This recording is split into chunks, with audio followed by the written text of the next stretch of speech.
Something is wrong. Something doesn't feel natural.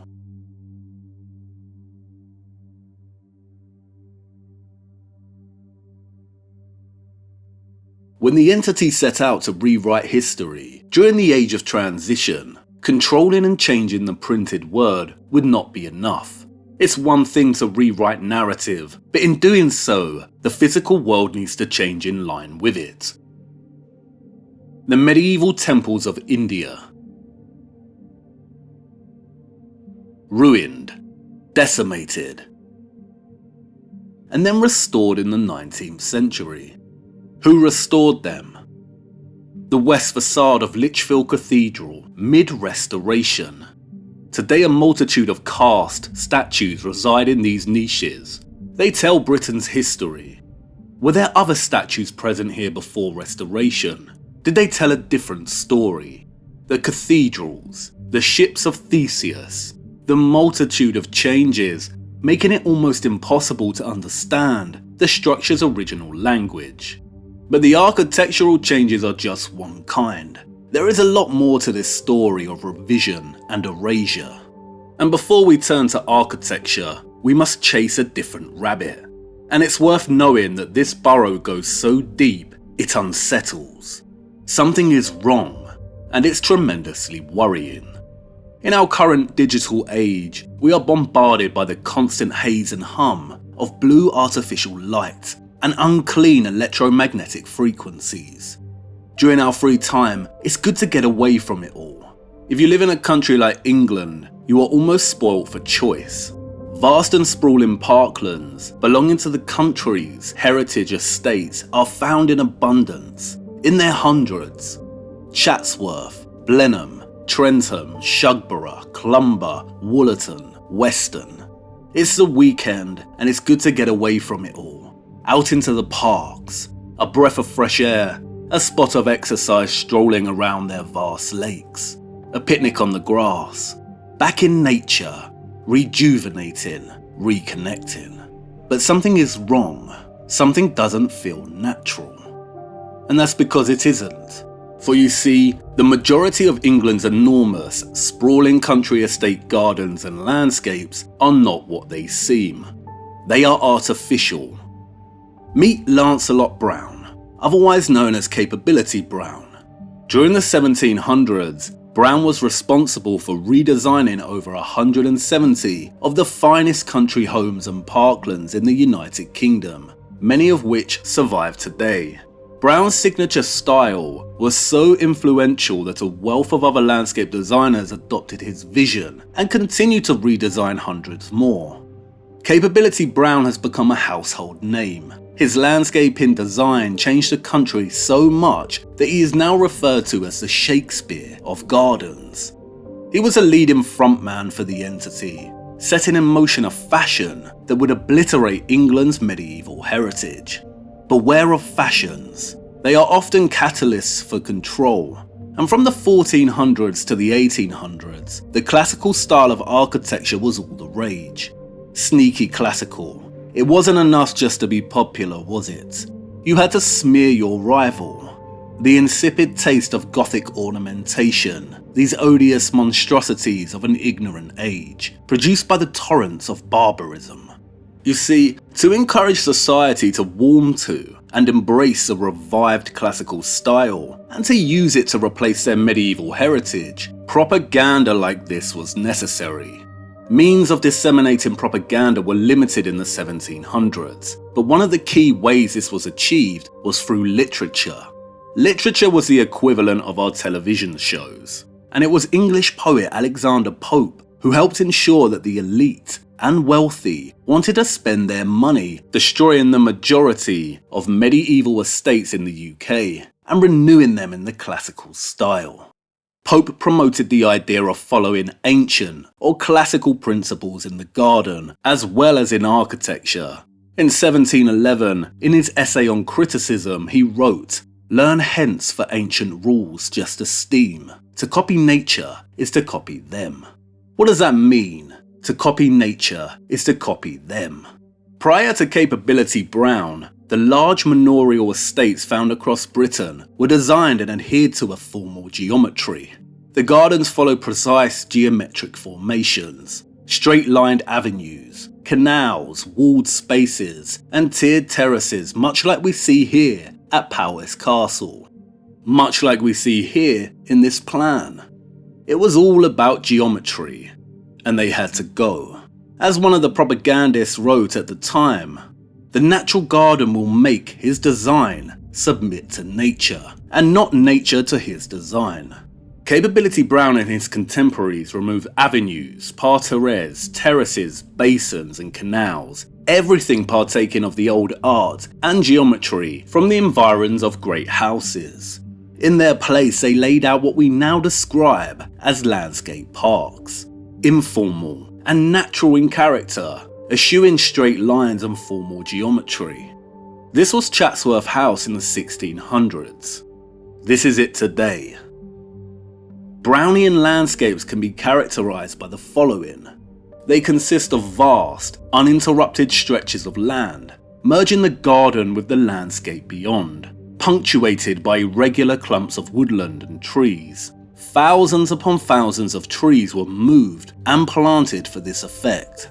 An immense amount of earth was moved to smooth the landscape, to create hills, to cover the medieval landscape that existed before it. Straight lines were everywhere replaced by curves and sinuosity. To not obstruct the view of the greater landscape from the house, formal walls were removed and inverted. This is a ha-ha.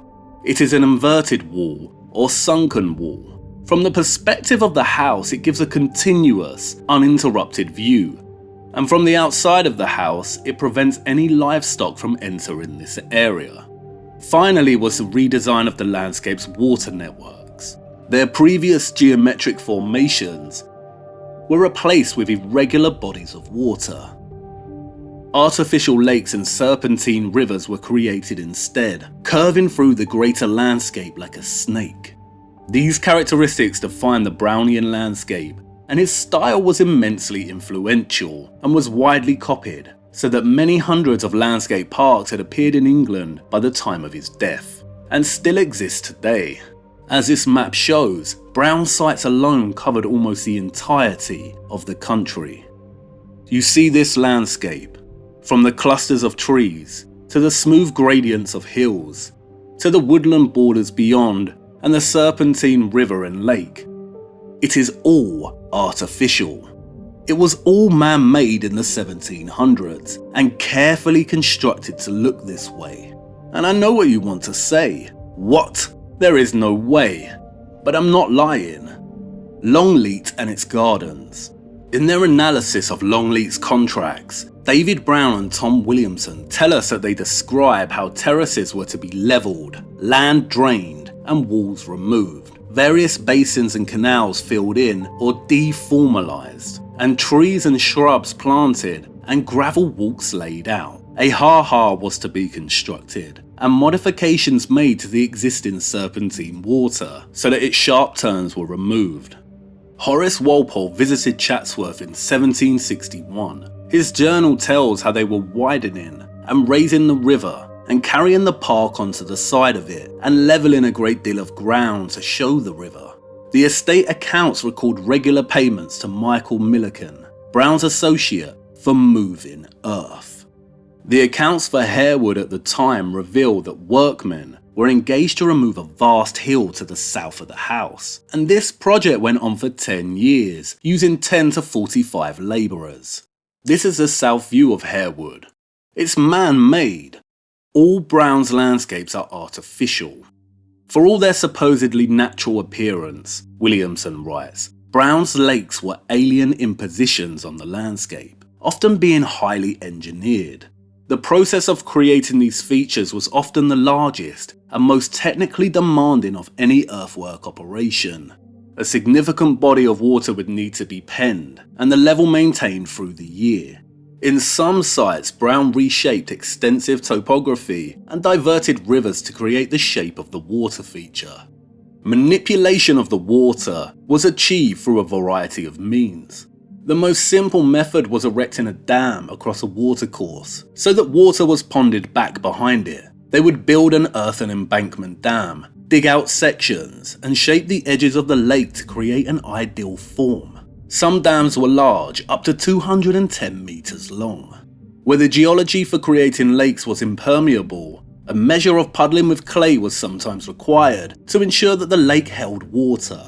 This method of rammed clay or puddling creates a watertight material that offsets water permeability and was used in the construction of canals.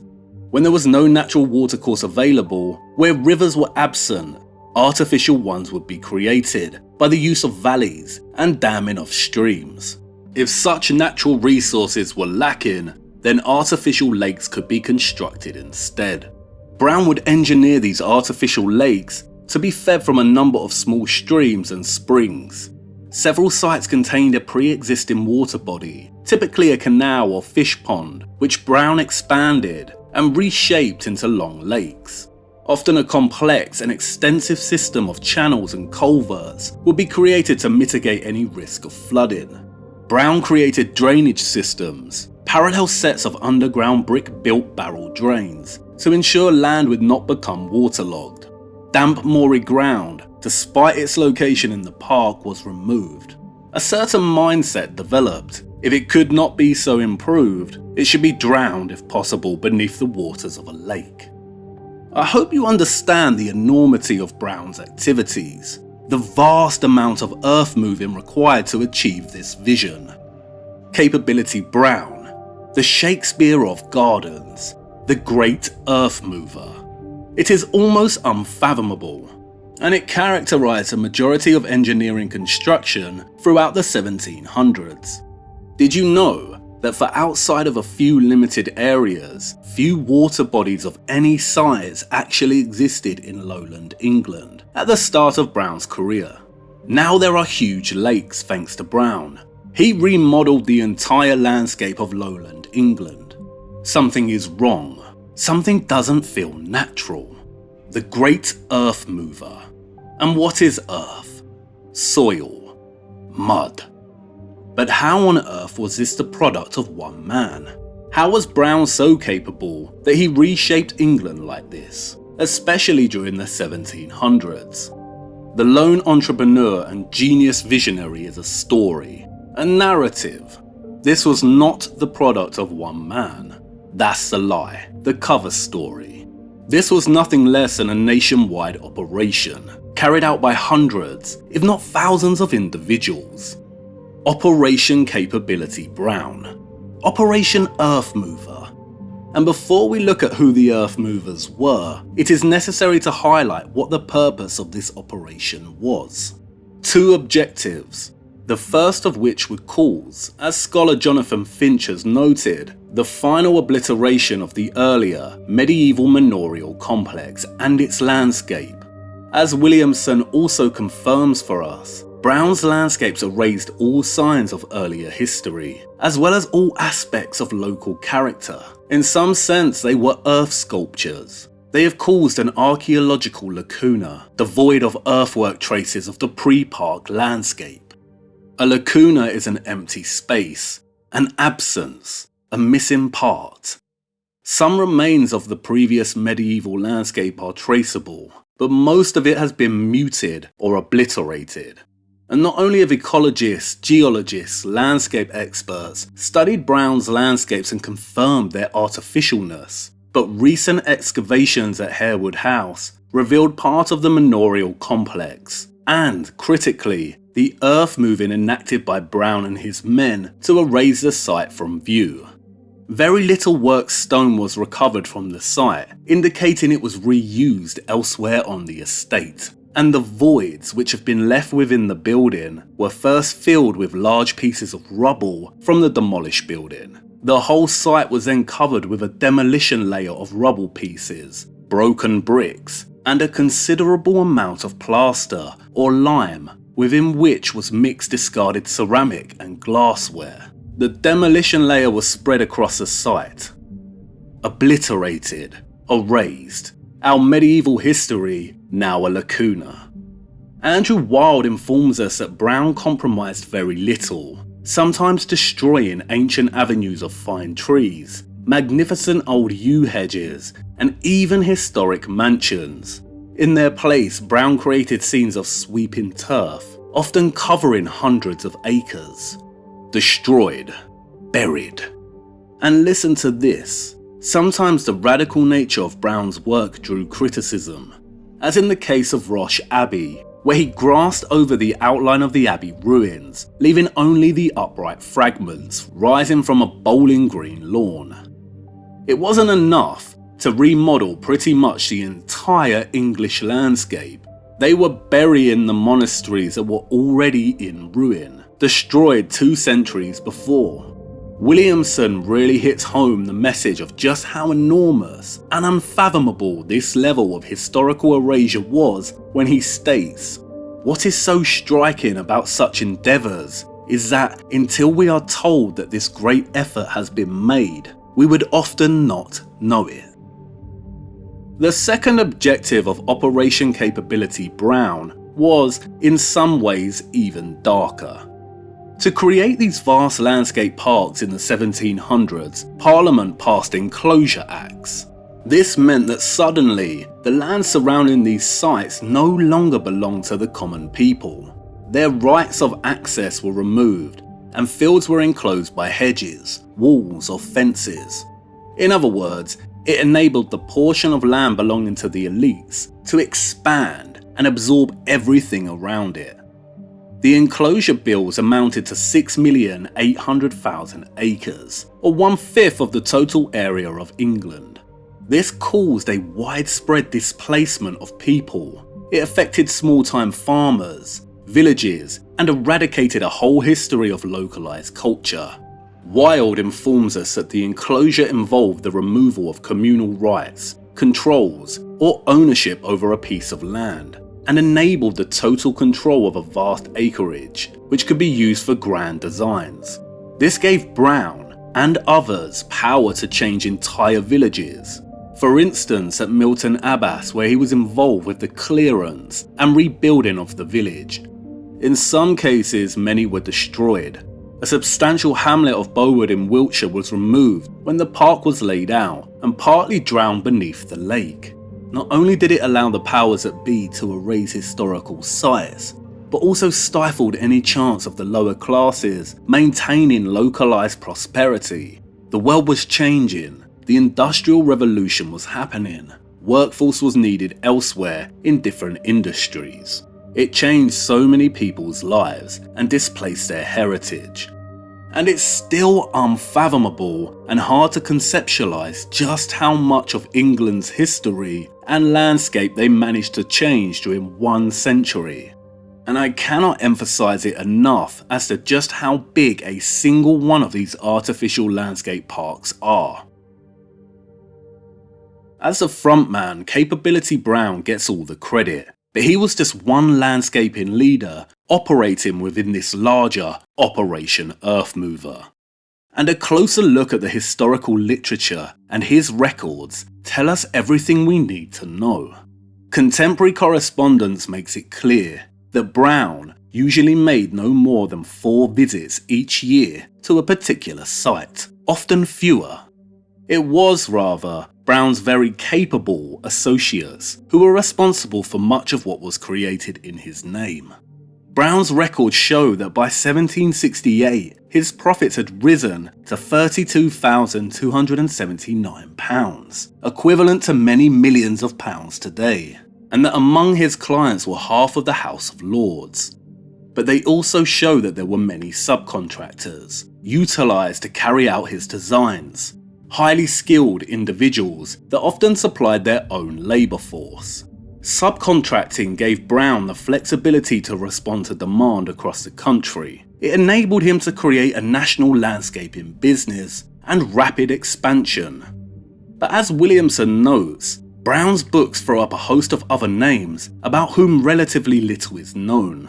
Many were apparently gardeners or nurserymen who were recruited locally, but who often then remained for many years in Brown's service. These were Brown's army of foremen, who he relied on to implement his plans to a high standard without close supervision. Men were recruited from varied backgrounds by these foremen, Sometimes estate labour was used to implement some or all of a design. Sometimes local labour was directly recruited. There were cohorts of surveyors and draftsmen ready to service the expanding market. The foremen often went on to become successful themselves, as was the case with Thomas White. He and his son went on to landscape more than 200 estates in Yorkshire and Scotland. Brown's foremen were trusted to such a high degree that when they encountered issues and had to change plan, they did so without Brown's approval. One account reports having to make a body of water 90 feet wider than Brown's original plan, of which the foreman concluded, "I think it will look well." As Finch writes, this is important evidence because it clearly shows that Brown's foreman was confident and trusted enough to take the initiative and had the ability to achieve Brown's overall vision, even when it meant adapting his plans. It also shows that the foremen were confident taking risks and not consulting Brown, even though they were working on estates that belonged to the country's most elite. Whoever these foremen or subcontractors were, they were trusted, knew exactly what they were doing, and were able to employ workforces readily. The whole thing reads like a tightly controlled inside job. Absences abound, in which the details are kept under lock and key. Even researchers acknowledge that there remain questions about how projects were approached, organised and directed. And it appears that a strategy of following the money is not going to provide us with the required understanding, as there are too many missing links. But when we dig more and look a little closer, we find a curious clue. In his analysis of Brown's remodelling of Harewood House and its landscape, Finch informs us that a year before Brown's first visit, a John Wooler of Whitby visited, producing a detailed design.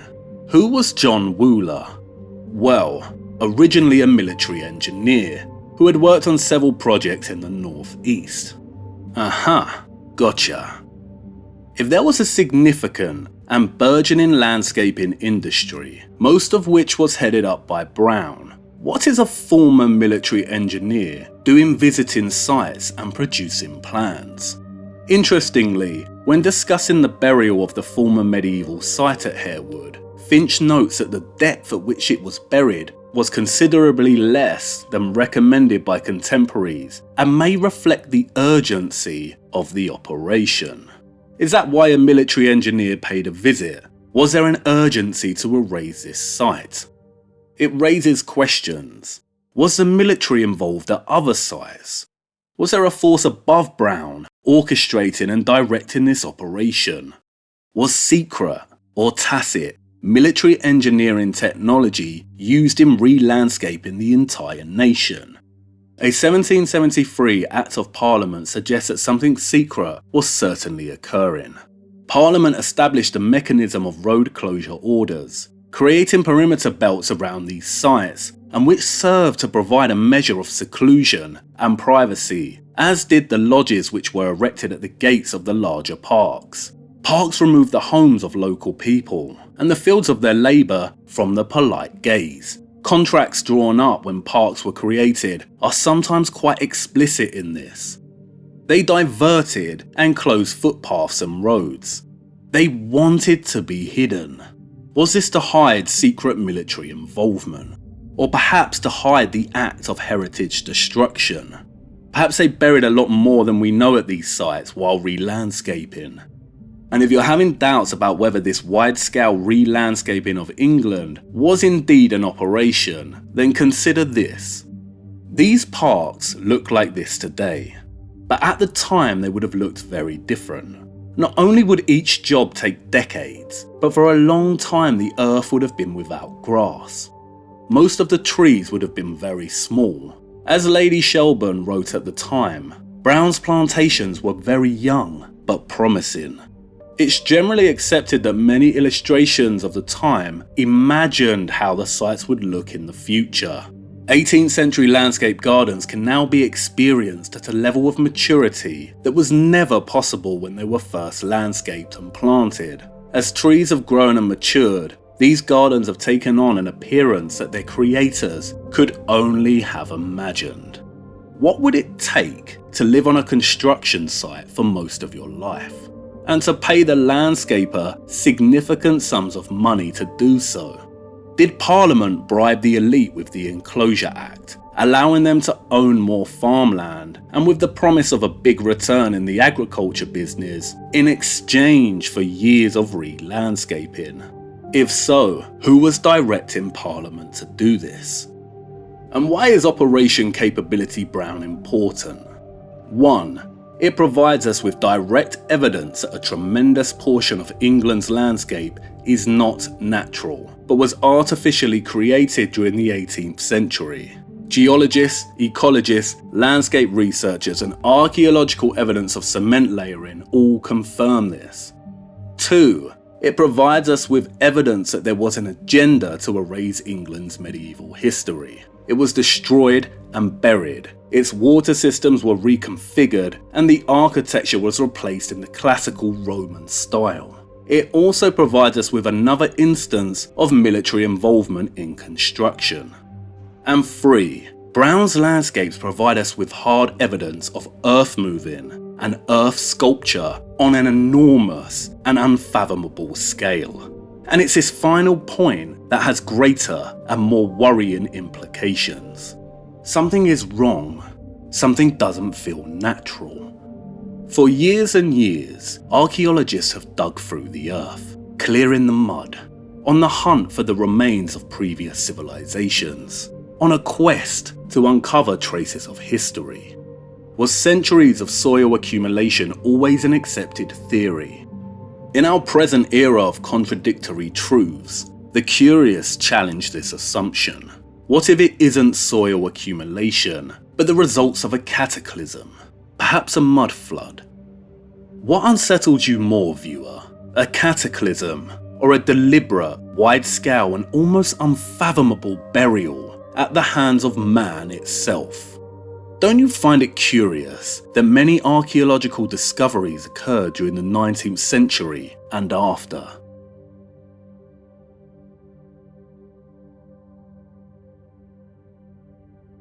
What if the landscape at some of these sites was deliberately engineered this way? Deliberately sculpted?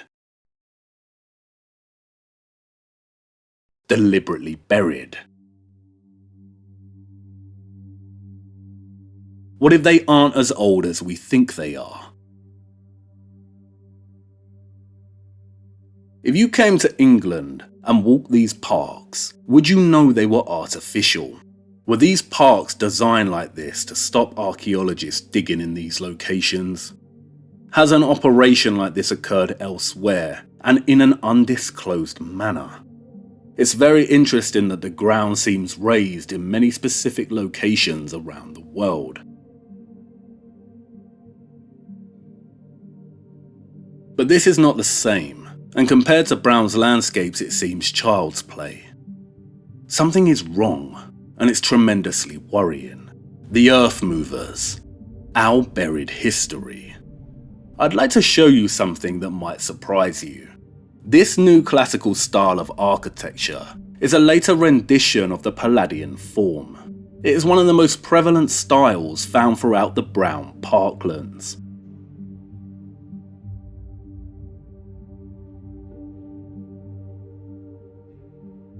A classical estate, summoning the spirit of Rome. They replaced the medieval sites that once existed in these very locations. But look closer. Really look. Can you see it?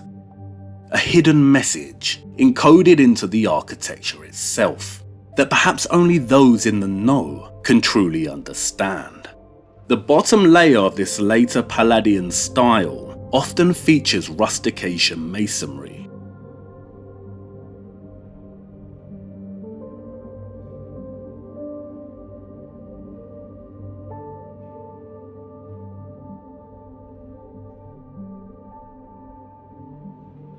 Like Brown's gardens themselves, rustication masonry creates the illusion of authenticity.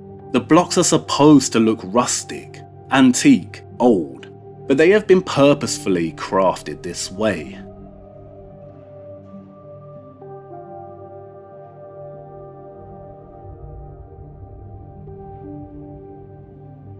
A symbolic and coded message in the architecture itself. The rustication here symbolizes the old, the former, the past, a hidden in plain sight mocking gesture to its medieval predecessor. We built ourselves on top of you, on top of the old. We now own the land and you exist beneath us, and we will continue to dominate and squash you into the very ground below until you are no longer visible and belong to ancient history. They are telling us we know what's beneath because we buried it. And is that a stretch, looking for coded messages in all styles of architecture? Because they're often packed with religious codes and messages.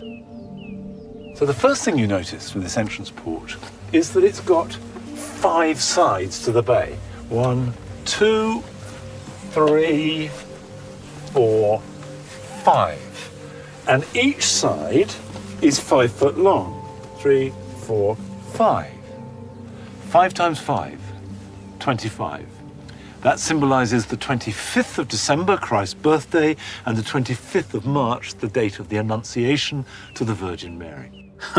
Perhaps it's not a stretch after all. And it really seems that the classical is full of symbolism and hidden messages. Blenheim, one of Capability Brown's finest landscapes.